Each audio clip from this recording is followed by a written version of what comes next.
যুদ্ধের মাঠে চরম নাকানি চুবানি খাচ্ছে মার্কিন পক্ষ। খোদ পশ্চিমা মিডিয়াতেই উঠে আসছে তাদের করুণ পরিণতির চিত্র। এই অবস্থায় মধ্যপ্রাচ্যের প্রায় সকল সেনা ঘাঁটি হারানো, হাজার কোটি টাকা দামের যুদ্ধবিমান ধ্বংস কিংবা ইন্টারসেপ্টর সংকটে পড়ে ইউরোপের সাহায্য চেয়ে বসে যুক্তরাষ্ট্র। কিন্তু কেহ নাই তাদের সঙ্গে, কারণ ইউরোপ জানে যুদ্ধের কি জ্বালা। এদিকে হরমুজ দিয়ে চড়া দামে তেল বেচে রীতিমতো ধনী বনে যাচ্ছে ইরান। তা আবার চেয়ে চেয়ে দেখতে হচ্ছে ট্রাম্প পক্ষকে। অবস্থা যা দাঁড়াচ্ছে তাতে ইরানকে এখনই জয়ী হিসেবে ঘোষণা করছেন কেউ কেউ। শেষ পর্যন্ত যদি সব ভবিষ্যৎবাণী সত্য হয়, তাহলে বিশ্বের ইতিহাসেরই সেরা জয় পেতে যাচ্ছে ইরান, এমনটাও বলছেন বিশ্লেষকরা। বিশেষ করে ব্রিটিশ প্রধানমন্ত্রী কিয়ার স্টারমারের সাম্প্রতিক ঘোষণা ওয়াশিংটনের কপালে চিন্তার ভাঁজ আরও গভীর করে দিয়েছে। স্টারমার অত্যন্ত স্পষ্টভাবে জানিয়ে দিয়েছেন, ইরান যুদ্ধে সরাসরি কোনো সৈন্য পাঠাবে না যুক্তরাজ্য। দীর্ঘদিনের মিত্র হিসেবে পরিচিত লন্ডনের এই অনড় অবস্থান ওয়াশিংটন তেল আবিবের অক্ষের জন্য এক বড় ধাক্কা। স্টারমার যখন সাংবাদিকদের সামনে দাঁড়িয়ে বলেন, এটি আমাদের যুদ্ধ নয় এবং আমরা এতে জড়িয়ে পড়ব না, তখন আসলে তিনি ইউরোপের বৃহত্তর জনমতেরই প্রতিফলন ঘটিয়েছেন।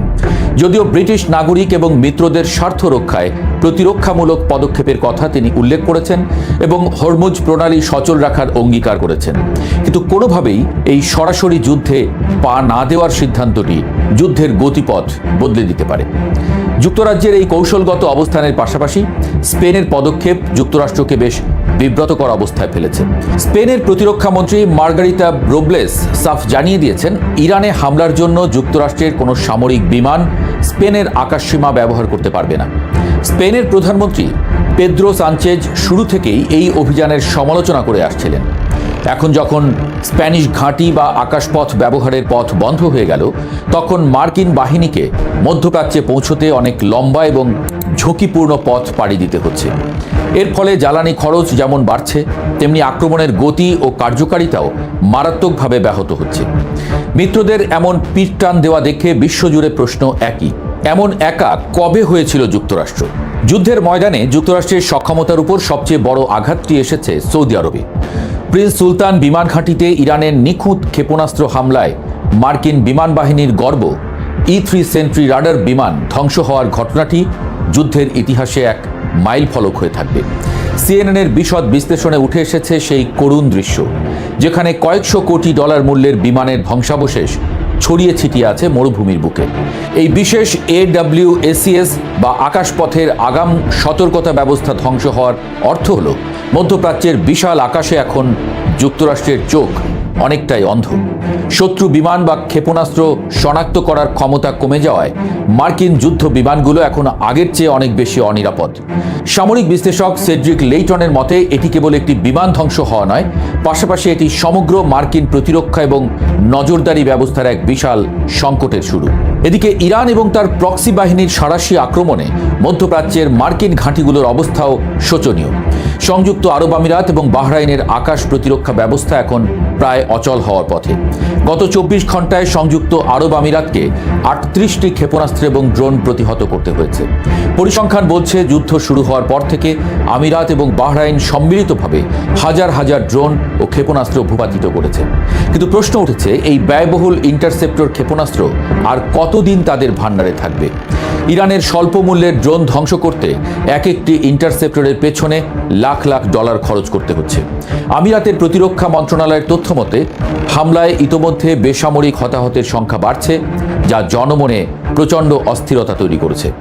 আকাশ প্রতিরক্ষার এই সংকট কেবল সরঞ্জামের অভাব নয়, সাথে মার্কিন এবং ইসরায়েলি প্রতিরক্ষা কৌশলের এক বিরাট ব্যর্থতা হিসেবে দেখা দিচ্ছে। মার্কিন প্রেসিডেন্ট ডোনাল্ড ট্রাম্প যখন ইরানকে একের পর এক হুমকি দিচ্ছেন, তখন বিশ্লেষকরা একে দেখছেন তার চরম হতাশার বহিঃপ্রকাশ হিসেবে। ট্রাম্প সামাজিক যোগাযোগ মাধ্যমে ঘোষণা করেছেন যে ইরান যদি হরমুজ প্রণালী খুলে না দেয় এবং চুক্তিতে রাজি না হয়, তবে তাদের বেসামরিক বিদ্যুৎ কেন্দ্র, তেলকূপ এবং গুরুত্বপূর্ণ খার্গ দ্বীপ ধ্বংস করে দেওয়া হবে। কিন্তু ট্রাম্পের এই হুঙ্কার কেবল কথার কথা বলেই মনে করছেন অনেকে, কারণ খার্গ দ্বীপের মতো সুরক্ষিত স্থানে সামরিক অভিযান চালানো হবে যুক্তরাষ্ট্রের জন্য এক আত্মঘাতী মিশন। সমর বিশেষজ্ঞরা সতর্ক করেছেন যে এখানে স্থল অভিযান চালাতে গেলে হাজার হাজার মার্কিন সেনার লাশ দেশে ফিরবে। ইরানের 90% তেল রপ্তানি হয় এই দ্বীপ থেকে, আর তেহরান একে রক্ষার জন্য তাদের সর্বোচ্চ শক্তি নিয়োগ করে রেখেছে। ট্রাম্পের সুন্দর থাকা শেষ করার হুমকি বাস্তবে রূপদান করা এখন ওয়াশিংটনের জন্য প্রায় অসম্ভব এক চ্যালেঞ্জ। ইসরায়েলের ভেতরকার পরিস্থিতিও খুব একটা সুবিধাজনক নয়। হাইফার বাজান তেল শোধনাগারে ইরানের ক্ষেপণাস্ত্র হামলার পর যে ভয়াবহ অগ্নিকাণ্ড ঘটেছে তা ইসরায়েলি অর্থনীতির মেরুদণ্ড কাঁপিয়ে দিয়েছে। একের পর এক সামরিক স্থাপনায় ইরানের প্রক্সি বাহিনীর হামলা ইসরায়েলের তথাকথিত আয়রন ডোম বা প্রতিরক্ষা ব্যবস্থার সীমাবদ্ধতাগুলো আঙুল দিয়ে দেখিয়ে দিচ্ছে। এর ফলে ইসরায়েলি জনগণের মধ্যে আস্থার সংকট তৈরি হয়েছে। তারা দেখছে যে কেবল সামরিক শক্তি দিয়ে ইরানকে দমানো সম্ভব হচ্ছে না। ইরানের পক্ষ থেকে ইসমাইল বাগাই সাফ জানিয়ে দিয়েছেন, তারা ওয়াশিংটনের দেওয়া 15 দফা প্রস্তাবকে অযৌক্তিক মনে করে এবং কোনো সরাসরি আলোচনায় তারা বসবে না। তেহরানের এই স্পষ্ট এবং অনমনীয় অবস্থান যুক্তরাষ্ট্রকে কূটনৈতিকভাবেও কোণঠাসা করে ফেলেছে। নিজের ঘরের আগুনে যখন ট্রাম্পের আসন টলমল, তখন ইরানের প্রেসিডেন্ট মাসুদ পেজেশকিয়ান তাকে এক হাত নিতে ছাড়েননি। যুক্তরাষ্ট্রের রাজপথে এখন নো কিংস বা কোনো রাজা চাই না এই স্লোগানে হাজার হাজার মানুষ বিক্ষোভ করছে। মার্কিন সমাজ এখন তাদের সরকারের ইসরায়েলপন্থী নীতি আর মধ্যপ্রাচ্যে অর্থ অপচয়ের বিরুদ্ধে ক্ষুব্ধ। পেজেশকিয়ান এই বিষয়টিকে সামনে এনে ট্রাম্পকে পরামর্শ দিয়েছেন নিজের অভ্যন্তরীণ অস্থিরতার দিকে নজর দিতে। ট্রাম্পের বিরুদ্ধে মার্কিন জনগণের এই ক্রমবর্ধমান ক্ষোভ তাকে আগামী দিনগুলোতে আরও দুর্বল করে তুলবে। ওদিকে ট্রাম্প রাগঢাক না রেখেই স্বীকার করেছেন যে তিনি ইরানের তেল দখল করতে চান। ভেনেজুয়েলার মতো ইরানের তেল সম্পদকেও তিনি মার্কিন নিয়ন্ত্রণে নিতে মরিয়া। কিন্তু এই সাম্রাজ্যবাদী উচ্চাকাঙ্ক্ষা বিশ্ববাজারে তেলের দামকে আকাশচুম্বী করে তুলেছে, যার নেতিবাচক প্রভাব খোদ আমেরিকার অর্থনীতিতেই পড়ছে। আন্তর্জাতিক তেল বাজারে অস্থিরতা এখন তুঙ্গে। ব্রেন্ট ক্রুড তেলের দাম ব্যারেল প্রতি $116 ছাড়িয়ে গেছে, যা বিশ্ব অর্থনীতিতে এক বড় মন্দার পূর্বাভাস দিচ্ছে। ইরান হরমুজ প্রণালী বন্ধ করে রাখায় তেলের সরবরাহ কমেছে আর দাম বেড়েছে কল্পনাতীত। ট্রাম্পের দাবি অনুযায়ী ইরানকে নিয়ন্ত্রণ করা তো দূরে থাক, উল্টো তেলের দাম বেড়ে যাওয়ায় ইরান অর্থনৈতিকভাবে লাভবান হচ্ছে। বিশ্লেষকরা বলছেন, ডোনাল্ড ট্রাম্প চাইলেই এখন এই যুদ্ধ থেকে একতরফাভাবে পিছিয়ে আসতে পারবেন না, কারণ এটি কেবল একটি বাণিজ্য যুদ্ধ নয়, উল্টো এটি একটি জটিল ভূরাজনৈতিক চোরাবালিতে পরিণত হয়েছে। কমনওয়েলথ ব্যাংক অব অস্ট্রেলিয়ার বিশ্লেষক ম্যাডিসন কার্টরাইট মনে করেন, এই সংঘাত অন্তত আগামী জুন মাস পর্যন্ত চলতে পারে। এর মধ্যে পরিস্থিতির আরও অবনতি হওয়ার সম্ভাবনা রয়েছে। শেষ পর্যন্ত ইরান কি ইতিহাসের সেরা জয়টি পেতে যাচ্ছে?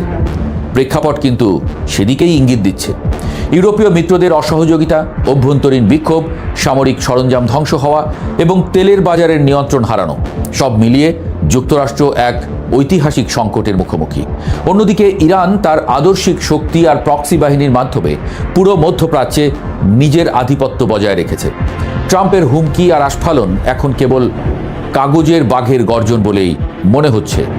বিশ্বের ক্ষমতার ভারসাম্য সম্ভবত একটি বড় পরিবর্তনের দিকে এগিয়ে যাচ্ছে। যদি ইরান এই চাপ সহ্য করে শেষ পর্যন্ত টিকে থাকতে পারে, তবে তা হবে সাম্রাজ্যবাদের বিরুদ্ধে এক অভাবনীয় জয়। ইতিহাস হয়তো লিখবে 21 শতকের এই উত্তাল মরুভূমিতে এক বড় শক্তির পতনের শুরু হয়েছিল আর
মধ্যপ্রাচ্যে নিজের আধিপত্য বজায় রেখেছে।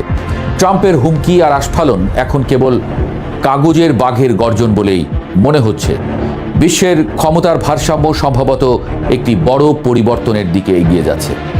যদি ইরান এই চাপ সহ্য করে শেষ পর্যন্ত টিকে থাকতে পারে, তবে তা হবে সাম্রাজ্যবাদের বিরুদ্ধে এক অভাবনীয় জয়।